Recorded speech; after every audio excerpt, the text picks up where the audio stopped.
2029లో ఆంధ్ర రాష్ట్ర ఎలక్షన్స్ మీద నమ్మకాన్ని పూర్తిగా కోల్పోయిన బీజేపీ. ఇక జగన్ అనేవాడుండగా మనల్ని రాష్ట్రంలో అడుగు కూడా పెట్టనివ్వరు. అది కూటమైనా ఓటమి తప్పదు అని ఆంధ్ర ఓపెన్ అయిపోయింది. అంటే ఆంధ్రాలో 70 సినిమాలో ఎలక్షన్‌కి ముందు 3 సంవత్సరాల ముందే అర్థమైపోయిన విషయం ఏంటంటే ఇక్కడ ఇక మనం గెలవం. ఓటింగ్ పోతుంది. నాయకుల మీద పలానా, పలానా సామాజిక వర్గ నాయకుల మీద ప్రజలకి నమ్మకం పూర్తిగా సన్నగిల్లుతుంది. ఇకపై ఏంటి మా పరిస్థితి? అంటూ బీజేపీ స్టాండ్. సో, తెలంగాణ వచ్చి పూర్తిగా కాంగ్రెస్. సరే కాంగ్రెసా, బీజేపీనా, టీడీపీనా అంటే ఏదైనా సరే బాబు గారి చేతి. ఎందుకంటే జీవన్ రెడ్డి గారు చెప్పినట్టు ఇంకా కూడా తెలంగాణ ఆ కమ్మదనం తగ్గట్లేదు. సో, మేమలా పని చేయలేము. మా వల్ల కావటం లేదు. ఆ ప్రెషర్ తట్టుకోలేకపోతున్నాము. అంటూ కూడా ఆయన ఇచ్చినటువంటి స్టేట్మెంటు ఆ వయసులో, ఆ టైంలో ప్రభుత్వం కాంగ్రెస్‌లో ఉండగా అంటే ఎక్కడైనా ఒకటి ఆలోచించండి సార్. ఓడిపోయిన పార్టీ నుంచి ఎంతో మంది బయటకొస్తారు. గెలిచిన పార్టీలోకి వెళ్ళిపోతారు. గెలిచిన పార్టీలోంచి ఏ ఒక్కడు బయటకొచ్చినా దయచేసి ఆలోచించాల్సిన విషయం. ఆ పర్సన్‌ని ఖచ్చితంగా మనం గుర్తుపెట్టుకోవాలి. అది ఎవరైనా గాని. అది జీవన్ రెడ్డి అయినా గాని, జనసేన అయినా గాని, టీడీపీ అయినా గాని, "అరె! వాళ్ళ ప్రభుత్వం ఉండగా బయటికెందుకొచ్చాడా? వాడికి ఇట్టోడా బాబు, మునగాడయ్య బాబు" అని మేమెప్పుడు అనుకుంటామంటే, తరిమెల నాగిరెడ్డి గారు అసెంబ్లీ సాక్షిగా ఎమ్మెల్యేగా ఉండగా, ఇది చేపల మార్కెట్‌లా, బాతాకాని సెంటర్‌లా. ప్రజల్ని చైతన్యపరచాలంటే ప్రజల్లో ఉండాల. ఈ 4 గోడల మధ్యలో కాదు అంటూ ఎమ్మెల్యే పదవికి రాజీనామా ఇచ్చొచ్చేసారు. అది గొప్పతనం. పదవి గెలుచుకోవడం గొప్పతనం అంటే, పదవి తృణప్రాయంగా వదిలేయడం ఇంకా గొప్పతనం. సో, అటువంటి స సో, ఇక్కడ మనం గమనించాల్సిందేంటంటే, తెలంగాణలో కూటమిని ఫార్మ్ చేయాలని అనుకుంటున్నాం. ఆఫ్‌కోర్స్ మనకనిపించిన ఒక పావలా ఆలోచన. కూటమిని ఓకే. ఫార్మ్ చేయాలనుకుంటున్నారు. దాంట్లో పవన్ కళ్యాణ్ గారి కోసం ఎక్కువ టైం ఎందుకు కేటాయించలేదంటే, విషయం అంతా చంద్రబాబు గారి దగ్గరే ఉంది. చంద్రబాబు గారి నీడ అక్కడ గెలిచి ఉంది. చంద్రబాబు గారు ఎటుంటే నీడ అటు ఉంటుంది. మనిషి వెనకాలే కదా నీడ ఉంటది. సో, ఆఫ్‌కోర్స్ కంట్రోల్ చేయాలంటే మనం బాబు గారితో మాట్లాడాలి. సో, మనం సపోర్ట్ చేయమంటే సపోర్ట్ చేస్తాడులే కళ్యాణ్ బాబు పాపం ఎటువంటి విమర్శలు అవేమీ ఉండవులే. అంటూ ఆయనకి ఆరోగ్యం ఎలా ఉంది? పిల్లలది బాగున్నారా? అంతా హెల్త్ జాగ్రత్త. నువ్వు చాలా కేర్‌ఫుల్‌గా ఉండు. అది ఇది అని ఏదో 2, 3 మంచి మాటలు టానిక్ టాబ్లెట్‌లేసుకో భోంచేయి. ఇవే చెప్పుకుంటాడు. కానీ బాబు గారి దగ్గర అంత టైం కేటాయించి, ఇక ఆంధ్ర పోతే మనకి తెలంగాణ మన చేతిలో ఉండాలి. మరి తెలంగాణ రేవంత్ రెడ్డిని మనకి బీజేపీలో కలపమని అడగండి. అయితే అప్పుడు చంద్రబాబు గారు ఇలా అడిగుండొచ్చు. ఆంధ్రాలో సీఎం అవ్వడం నా కొడుకు కష్టమైతే, కనీసం తెలంగాణలో అన్నా చేయండి. ఎందుకంటే నేను చెప్తే రేవంత్ రెడ్డి ముఖ్యమంత్రి నుంచి పక్కకు వెళ్తాడు. నా కొడుకుని అక్కడన్నా సీఎం అవుతాడు. ఎందుకంటే మేము పెట్టినటువంటి ఫార్మ్ కదా ఇదంతా. సో, ఇటువంటి డిస్కషన్ కూడా బహుశా జరిగి ఉండొచ్చేమో. ఎందుకంటే ఇప్పుడు ఎమ్మెల్యేల బలంతో ఇప్పుడు ఇమ్మీడియేట్‌గా సీఎం చేస్తారు. తర్వాత ఆటోమేటిక్‌గా వ్యతిరేకత వచ్చేస్తది. ఇప్పటికప్పుడు సీఎం అయ్యాడంటే ఈ 3 సంవత్సరాల తర్వాత ఖచ్చితంగా అసలు కూటమి, ఓటమి అనేది గన్ షాట్‌గా తెలిసిపోయిన వార్త. ఈ 3 సంవత్సరాల ఎక్స్‌పీరియన్స్‌తో మళ్ళీ తెలంగాణలో ఎలక్షన్స్ చేస్తే అక్కడ మరి ఓటర్ కార్డ్ ఇవన్నీ మార్చుకుంటారేమో మనకు తెలీదు గదా! వాళ్ళు చదువుకున్నోళ్ళు ఏమైనా చేసేస్తారు టెక్నాలజీ. సో, ఎక్కడో ఉన్న రేవంత్ రెడ్డి గారికి ఏంటి నాలెడ్జి? ఎన్ని సార్లు ఎమ్మెల్యే అయ్యాడు? ఎన్ని సార్లు మినిస్టర్ అయ్యాడంటే ఒక జెడ్పీటీసీ నుంచి ఒక్కసారిగా ఎమ్మెల్యేగా గెలుపొందాడు. ఎప్పుడు మినిస్ట్రీ కూడా చేయల. ఏమాత్రం అనుభవం కూడా బహుశా ఉండకపోయి ఉండొచ్చు. అయినా సరే 60,00,000కి సంబంధించినటువంటి ఓటు నోటు కేసులో ఎలా అయితే ఒక ముద్దాయిగా ఉన్నటువంటి వ్యక్తిని ఒక సీఎం స్థాయిలో కూర్చోబెట్టినటువంటి బాబు గారు, ఆయన చెప్పినప్పుడు దిగి చెప్పిన వాళ్ళకి హ్యాండ్ ఓవర్ చేసే అవకాశాలు కూడా ఉంటాయి.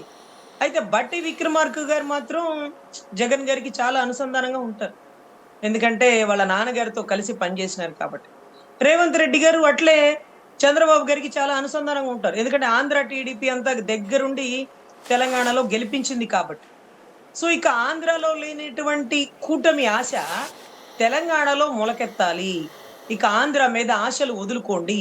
ఇంకా కూడా కుట్ర కోణంగా అక్కడే గెలవాలని మనం ప్రయత్నిస్తే జగన్ అనేవాడు చూస్తూ ఓర్చుకోడు, ఊరుకోడు. ఊరుకోడు. ఊరుకోడు అంటే ఏం చేస్తాడు? ఇప్పుడే చేస్తాడు. అప్పటిదాకా అక్కర్లా. 3 సంవత్సరాల ముందే చేస్తారు. ఇందిరాగాంధీ వర్సస్ రాజ్ నారాయణ గారి కేసు. గవర్నమెంట్ ఎంప్లాయీస్‌ని ఎలక్షన్ ప్రచారానికి వాడారన్న కేసుల్లో అలహాబాద్ హైకోర్టు ఇచ్చినటువంటి జడ్జిమెంట్ ఎంత గొప్ప జడ్జిమెంట్ అంటే ఇందిరాగాంధీ ఎలక్షన్స్ కూడా సస్పెండ్ చేసి పక్కన పడేయండి అని, అధికారం నుంచి కూడా తీసి పక్కన పడేయండి అని, పెత్తనం కూడా ఉండడానికి వీల్లేదని ఇటువంటి జడ్జిమెంట్ కూడా వచ్చేయచ్చు. కానీ పరకాల ప్రభాకర్ గారు అంత ఓపెన్ ఛాలెంజ్ ఇసిరి 3500 బూతులు ఏవి వాటి బతుకులు బయటకు తీయండి. నాకు చెప్పండి, నాకు తెలియదు, నేను తప్పు, నాకేం తెలియదు తప్పు, మీరు చెప్పండి. 3000 బూతులు ఇవేనండి ఆ టైంలో ఇంత ఓటింగ్ కలెక్ట్ అయినవి. ఇదిగోండి రాత్రి 2 వరకు ఇతనేనండి నుంచుంది, ఆ ఫోటోగ్రాఫ్స్ ఇవ్వండి, అక్కడ బూతులు ఎవరెవరు ఉన్నారండి, ఆ ఓటింగ్ ఏంటి, ఒకసారి 72, ఒకసారి 82, ఒకసారి 65 ఏంటండి. ఇవన్నీ అతను అడుగుతుంటే చాలా ఓర్పుగా ఓపిగ్గా అయిందేదో అయిపోయింది.